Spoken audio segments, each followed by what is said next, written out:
नमस्कार दोस्तों, पन्ना competition classes में आपका मैं राजेश अग्रवाल एक बार फिर से स्वागत करता हूं। आशा है आप बहुत अच्छा पढ़ रहे होंगे और यदि आप पिछले लेक्चर से कनेक्ट करना चाहते हैं तो नीचे डिस्क्रिप्शन में प्लेलिस्ट की लिंक दी हुई है। इस डिस्क्रिप्शन में इस लेक्चर के दौरान वो आप उस पर प्लेलिस्ट पे जाके और पुराने लेक्चर्स देख सकते हैं। बहुत अच्छे तरीके से हम सिलेबस कवर कर रहे हैं 4-5 किताबों से मिक्स करके, तो आप इसका बहुत अच्छा रिजल्ट्स देखेंगे। थोड़ा सा धैर्य रखना पड़ेगा आपको। लेक्चर नंबर 15 जो कि प्रबंध का दूसरा कार्य है। पहला कार्य था नियोजन, दूसरा कार्य है संगठन, और संगठन का पार्ट 2 लेके आज मैं प्रस्तुत हूं। इस पार्ट 2 में हम 2 टॉपिक कवर करेंगे, संगठन की प्रक्रिया और संगठन की संरचना। बहुत इंपॉर्टेंट है संगठन की संरचना, जिसको बोलते हैं स्ट्रक्चर ऑफ ऑर्गेनाइजेशन।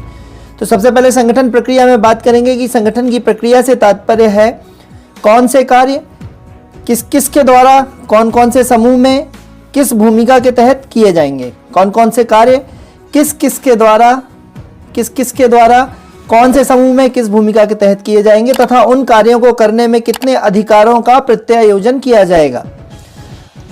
अधिकारों का प्रत्यायोजन का मतलब होता है डेलीगेशन। मैं बता चुका हूं कि अपने से नीचे वालों को कुछ कार्य सौंप देना और साथ में कुछ उन्हें अधिकार भी सौंप देना ताकि कम महत्वपूर्ण काम नीचे वालों से करवाए जा सके। यह कहलाता है प्रत्यायोजन, या इसी को बोलेंगे आगे भारार्पण। ठीक है, तो संगठन प्रक्रिया के निम्नलिखित चरण है। ठीक है, लेस इंपॉर्टेंट है। संगठन प्रक्रिया के निम्न चरण है। पहला चरण है कार्यों और क्रियाओं का निर्धारण करना, कौन कौन से कार्य किए जाने हैं और उनका विभाजन करना, अर्थात उद्देश्य पूर्ति हेतु आवश्यक कार्यों की पहचान करना तथा उन कार्यों को छोटे छोटे टुकड़ों में बांटना ताकि कर्मचारियों को स्पष्ट पता चल सके कि उनका काम क्या है। कौशल के आधार पर निपुणता मतलब डेक्स्ट्रिसिटी, जो डेक्स्ट्रस लोग होते हैं वो निपुण कहलाते हैं। डेक्स्ट्रस इंग्लिश का वर्ड है। तो कौशल, निपुणता, डेक्स्ट्रिसिटी तथा निर्णय जजमेंट जो है ये श्रम विभाजन करने के महत्वपूर्ण अवयव हैं। अर्थात श्रम का विभाजन किसके आधार पर किया जाएगा कि कौन सा व्यक्ति किस काम में कुशल है, किस काम में निपुण है, उसके निर्णय लेने की क्षमता किस प्रकार की है, उस हिसाब से उसको कार्य का विभाजन किया जाएगा। संगठन प्रक्रिया का दूसरा चरण है कार्यों को समूह में बांटना।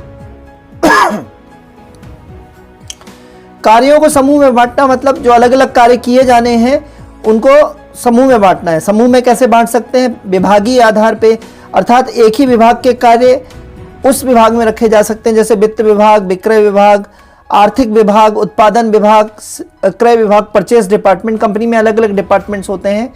ठीक है, उत्पादों के आधार पे भी कार्य समूहों को बांटा जा सकता है, जैसे FMCG फुल फॉर्म परीक्षा में पूछ सकते हैं। फास्ट मूविंग कंज्यूमर गुड्स, तेल, चावल, तेल, शक्कर, आटा, ये जो फास्ट मूविंग जो जल्दी कंज्यूम होते हैं फास्ट मूविंग कंज्यूमर गुड्स कहलाते हैं FMCG। और दूसरे प्रकार के है ना, फास्ट मूविंग कंज्यूमर गुड्स को ही नॉन ड्यूरेबल्स भी बोलते हैं। ड्यूरेबल्स मतलब लंबे समय तक चलने वाला, नॉन ड्यूरेबल्स भी बोलते हैं। और ड्यूरेबल्स जो है वो फ्रिज टीवी कहलाते हैं, अर्थात लंबे एक बार खरीद लीजिए तो सालों साल चलते रहेंगे, तो वो ड्यूरेबल्स कहलाते हैं। और जो नॉन ड्यूरेबल्स होते हैं उन्हीं को बोलते हैं FMCG। फिर तीसरा है समूह में बांटने का तीसरा आधार है ग्राहकों की प्रवृत्ति पे। ग्राहकों की प्रवृत्ति क्या है कि कभी कभी कोई ग्राहक आपकी दुकान में एक आध बार कभी कभार आ जाए, कुछ ग्राहक फ्रिक्वेंटली आते रहते हैं कुछ समय बाद, और कुछ ग्राहक आपके अंधभक्त होते हैं। यदि आपका ब्रांड नहीं है तो वो 6 महीने रुक जाएंगे, साल भर रुक जाएंगे, लेकिन खरीदेंगे वो आपका ही ब्रांड, वो कहलाते हैं कल्ट। ये परीक्षा में आया है। कल्ट मतलब वो आपके फैन हैं, आपके अलावा कहीं दूसरा प्रोडक्ट नहीं खरीदेंगे, चाहे वो आपके लिए कितना भी वेट कर लेंगे। कल्ट। भौगोलिक क्षेत्र पर के आधार पर कार्यों को समूह में बांटना, पूर्व क्षेत्र के कार्य, पश्चिम क्षेत्र के कार्य, इस तरीके से। तो लेक्चर कैसे लग रहे हैं आपको, और कमेंट जरूर करें। बेल आइकन पे जरूर प्रेस करें ताकि हर नया लेक्चर और क्वेश्चंस के भी मैं अपडेट करने वाला हूं, क्वेश्चन आंसर्स, वो भी आपको तुरंत मिल सके। बेल आइकन पर जरूर क्लिक करें। तीसरा चरण है कर्मचारियों में कार्यों का आवंटन तथा अधिकारों का प्रत्यायोजन। आपने कार्यों के भी समूह बना लिए, कर्मचारियों को भी कार्य के हिसाब से बांट लिया। अब कर्मचारियों को कार्यों का आवंटन किया जाएगा और संबंधित अधिकारों को उनको दिया जाएगा, अर्थात डेलीगेट किया जाएगा, भारार्पण करना। तो प्रत्येक कर्मचारी या प्रबंधन को कार्य सौंपे जाते हैं, जिसको की रिस्पॉन्सिबिलिटी एरिया बोलते हैं, KRA, की रिस्पॉन्सिबिलिटी एरिया सौंपे जाते हैं, तथा इन कार्यों की पूर्ति हेतु उन्हें उचित अधिकार प्रत्यायोजित किए जाते हैं। अधिकार देंगे तभी तो वो नीचे के कार्य कर पाएंगे। साथ ही कर्मचारियों की जवाबदेहिता, अकाउंटेबिलिटी तय की जाती है। प्रबंधकीय क्रम का निर्धारण किया जाता है तथा अधीनस्थों की टीम का निश्चय किया जाता है कौन किसको रिपोर्ट करेगा, यह इसी के अंतर्गत आता है। ठीक है, तो अधिकारों का प्रत्यायोजन करना। इसके बाद नंबर 4 है विभिन्न समूहों में, आप सारे समूह बांट दिए, सारे कार्य बांट दिए, तो आप अलग अलग समूहों में समन्वय करना और इंटीग्रेशन, एकीकरण स्थापित करना, एस्टैब्लिशिंग कोऑर्डिनेशन एंड इंटीग्रेशन। यह संगठन प्रक्रिया का अंतिम चरण होता है जिसमें सभी कर्मचारियों, उनके विभागों, समूहों में संतुलन स्थापित किया जाता है। सभी को एक दूसरे के कार्यों से परिचय किया जाता है तथा उनको यह बताया जाता है कि इस बंदे का ये कार्य है और दूसरे का ये है। उनके की रिस्पॉन्सिबिलिटी एरिया बताए जाते हैं और ये भी बताया जाता है कि एक दूसरे के KRA को आप अतिक्रमित ना करें, एनक्रोच ना करें। ठीक है, तो ये 4 भागों में संगठन की प्रक्रिया रही है। तो बीच में बताई गई टर्मिनोलॉजी ज़्यादा इंपॉर्टेंट है, ये ध्यान में रखना है आपको।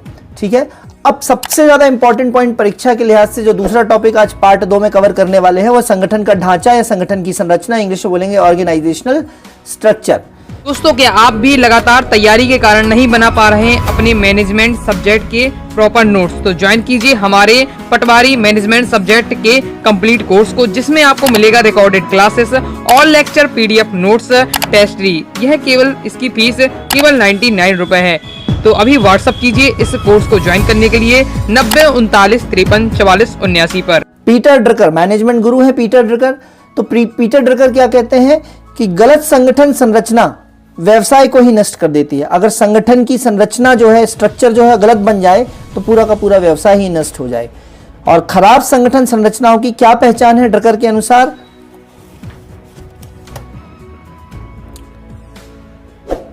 पहला है औपचारिकता की अधिकता होना। बहुत ज्यादा फॉर्मल होते, कोई भी चीज का आपको किसी भी चीज की परमिशन चाहिए आपको, तो आपको लिख के ऊपर तक भेजना पड़ेगा, फिर लिखित में ऊपर से नीचे आएगा, तो औपचारिकताएं बहुत होती हैं। प्रयासों का निष्फल जाना, कई बार आपके द्वारा किए गए प्रयास बहुत ज्यादा निष्फल चले जाते हैं यदि संगठन का स्ट्रक्चर सही नहीं हो। जटिल संगठन संरचना का होना, यही नहीं पता होता कि हमको रिपोर्ट किसको करना है, अगर हमको कोई परेशानी है तो किसके पास जाना है, हमारा पैसा नहीं आ रहा है तो किसके पास जाना है, कोई काम परमिशन लेना है तो किसके पास जाना है, ये जटिल संरचना होती है, तो खराब संगठन कहलाता है। निर्णय लेने में देरी भी इसी कारण से हो जाती है क्योंकि औपचारिकताएं बहुत होती हैं। फिर कार्यों संबंधों की स्पष्ट व्याख्या नहीं होती, लोगों के कार्यों और संबंधों की स्पष्ट व्यवस्था या व्याख्या नहीं हो तो भी लोग परेशान होते रहते हैं, किसको रिपोर्ट करना है, किससे हमको काम लेना है, ये सारी चीजें। भ्रष्टाचार की अधिकता भी होने लगती है। उच्च प्रबंधकों का महत्वहीन कार्यों में उलझे रहना बहुत इंपॉर्टेंट पार्ट है। उच्च प्रबंधकों का महत्वहीन कार्यों में उलझे रहना। फॉर एग्जाम्पल, एक शादी चल रही है और शादी में चढ़ावे की पेटी है, मान लीजिए उसमें सोना भरा हुआ है 8-10 लाख का, उस पर यदि शादी में बड़े लोग ध्यान न देके और खाने की टेबल पे ध्यान दें कि पूड़ी पहुंच रही है, पनीर पहुंच रहा है कि नहीं, तो वो गलत है। तो उच्च प्रबंधकों का महत्वहीन कार्यों में उलझे रहने से जो होता है वो संगठन खराब हो जाता है और निश्चित उद्देश्य की प्राप्ति नहीं हो पाती। रचनात्मकता या पहलपन हतोत्साहित होता है। यदि खराब संगठन है जहां पे आपके नीचे के कर्मचारियों के पहलपन यानी इनिशिएटिव को प्रोत्साहित नहीं किया जाता, उनकी रचनात्मक को प्रोत्साहित नहीं किया जाता, उसको हतोत्साहित किया जाता है, वो संगठन खराब माना जाएगा। नाउ, संगठन ढांचे की परिभाषाएं क्या क्या दी हुई हैं? अच्छे संगठन का ढांचे की परिभाषाएं क्या क्या होंगी? तो सबसे पहले बात करते हैं अपन बिक्सबर्ग की परिभाषा। बिक्सबर्ग साहब ने कहा है कि संरचना का संगठन जो होता है, किसी भी ऑर्गेनाइजेशन का स्ट्रक्चर जो होता है, वो व्यक्तियों एवं समूहों के बीच विद्यमान संबंधों की स्थापना करना है। व्यक्तियों एवं समूहों के बीच विद्यमान संबंधों की स्थापना करना, बिक्सबर्ग, है ना। माँ अपने बेटे को बिक्स लगाती है ना, तो बिक्स लगाने में संबंध विकसित होते हैं, तो ऐसे याद कर लेना है कि व्यक्तियों एवं समूहों के बीच विद्यमान संबंधों की स्थापना, जैसे माँ अपने बेटे को बिक्स लगाती है, ठीक है, इसी तरीके से याद करना है। हेनरी एच कहते हैं संगठन संरचना का वह कलेवर है, कलेवर मतलब कवर, जिल्द जिसको बोलते हैं आप, तो संगठन संरचना का वह कलेवर है जिसके अंतर्गत प्रबंधकीय एवं कार्यात्मक कार्य संपन्न किए जाते हैं, ठीक है। तो संगठन की संरचना जो होती है, ऑर्गेनाइजेशनल स्ट्रक्चर होता है, वह कवर है, उस कवर के अंतर्गत प्रबंधकीय एवं कार्यात्मक कार्य संपन्न किए जाते हैं, ये बोलते हैं हेनरी।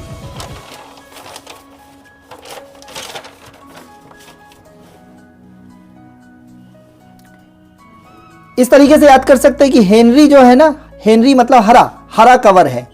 कलेवर शब्द आ जाए तो हेनरी पे टिक लगा जाइएगा, हेनरी हरा कवर।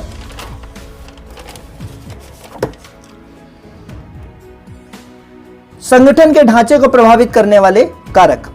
दोस्तों आपको लेक्चर पसंद आ रहा हो तो इस लेक्चर के नोट्स भी आपको टेलीग्राम लिंक में मिल जाएंगे। हमारे पन्ना कंपटीशन टेम्पल की टेलीग्राम लिंक पे जाएंगे तो इस लेक्चर के नोट्स आपको विधिवत मिल जाएंगे। आपको बहुत ज़्यादा लाभकारी होने वाले हैं ये लेक्चर्स।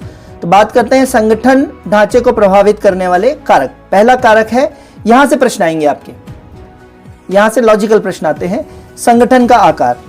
यदि किसी संगठन या ऑर्गेनाइजेशन का आकार छोटा है तो निश्चित तौर पे संगठन की संरचना कैसी होगी? सेंट्रलाइज होगी, केंद्रीकृत संरचना होगी। और यदि संगठन का आकार बड़ा है तो निश्चित तौर पे उसकी संरचना कैसी रखनी पड़ेगी? विकेंद्रीकृत संरचना रखनी पड़ेगी। तो इस तरीके से प्रश्न है। तकनीकी का उपयोग ज्यादा हो तो संगठन संरचना छोटी होगी। ऑब्वियसली है, अगर ज्यादा मशीनें यूज होंगी, ज्यादा मशीन्स का यूज होगा, ऑटोमेशन ज्यादा होगा तो संगठन की संरचना छोटी होगी। और बड़े पैमाने के उत्पादन हेतु प्रमाणीकरण भी करना पड़ेगा, स्टैंडर्डाइजेशन करना पड़ेगा और विशिष्टीकरण करना पड़ेगा। यदि स्केल बहुत ज़्यादा है उत्पादन का तो उसके लिए स्टैंडर्ड प्रोसेस अपनानी पड़ेगी और स्पेशलाइजेशन भी रखना पड़ेगा। तीसरा है प्रबंधक या कर्मचारियों की योग्यता। तो प्रबंधक या अगर कम योग्य कर्मचारी होंगे, किसी प्रबंधक या किसी मैनेजर के अंडर काम करने वाले कर्मचारी जो हैं वो कम योग्य होंगे तो नियंत्रण का विस्तार या स्पान ऑफ कंट्रोल जो होगा वो कम होगा। क्यों? क्योंकि एक पर्यवेक्षक कम अधीनस्थों को देख पाएगा। नालायक है ना वो अधीनस्थ, इसलिए एक पर्यवेक्षक अपने अंडर में कम अधीनस्थों को देख पाएगा, स्पान ऑफ कंट्रोल कम होगा क्योंकि कम योग्य कर्मचारी हैं। तो ठीक है, तो संगठन की संरचना ऐसे में होगी छोटी। ये पूछा जाएगा आपसे परीक्षा में। नेक्स्ट रहेगा कार्यक्षेत्र। यदि कंपनी मल्टीनेशनल कंपनी है, एमएनसी का फुल फॉर्म परीक्षा में पूछा जाएगा। मल्टीनेशनल कंपनी है तो संरचना बड़ी है। मल्टीनेशनल मतलब एक राष्ट्र से ज्यादा राष्ट्रों में फैली हुई। भारत से ज्यादा ब्रिटेन में भी फैली है, अमेरिका में भी फैली है, रूस में भी फैली है, चीन में भी फैली है। तो मल्टीनेशनल कंपनी है तो संरचना निश्चित तौर पे बड़ी होगी। प्रतिस्पर्धा की स्थिति कैसी है? यदि ज्यादा प्रतिस्पर्धा है तो साइज बड़ी रखनी पड़ेगी। वातावरण कैसा है उस हिसाब से कंपनी की संरचना छोटी या बड़ी रखनी पड़ेगी। वातावरण मतलब सामाजिक, राजनीतिक, आर्थिक वातावरण कैसा है उस देश का, उस हिसाब से संगठन का ढांचा जो है वो बड़ा या छोटा रखना पड़ेगा। फिर है उद्देश्यानुसार या समय सीमा। यदि समय सीमा कम है तो संरचना बड़ी रखनी पड़ेगी, है ना। अगर उस काम को करने की समय सीमा कम है तो संगठन की संरचना कैसी रखनी पड़ेगी? बड़ी रखनी पड़ेगी, ज्यादा लोगों को अपॉइंट करना पड़ेगा आपको। इन सब के अलावा भी प्रथा, परिवेश और परंपराएं जो होती हैं वो भी संगठन की संरचना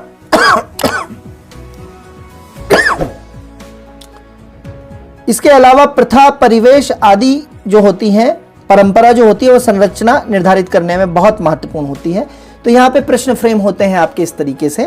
वो आपसे कंडीशन दे देगा और उसमें पूछेगा कि संगठन की संरचना कैसी होगी। इस तरीके से लेक्चर नंबर 15 दोस्तों अपना समाप्त होता है यहाँ पे। ठीक है, और यदि लेक्चर आपको पसंद आ रहे हैं तो आप चैनल को लाइक, सब्सक्राइब और शेयर जरूर करें। और एक आध लेक्चर के बाद मैं आपके सामने कुछ प्रैक्टिस प्रश्न लेकर भी सामने आने वाला हूं। तो आप कंटिन्यूस इसको पढ़ते रहिए, नोट्स बनाते रहिए, क्योंकि जो मैंने लिखा है उसके अलावा मैं जो बोलता हूं वो बहुत ज़्यादा इंपॉर्टेंट है। सो आप इसका ध्यान रखिए और खूब पढ़िए और सफल होइए। थैंक यू, धन्यवाद।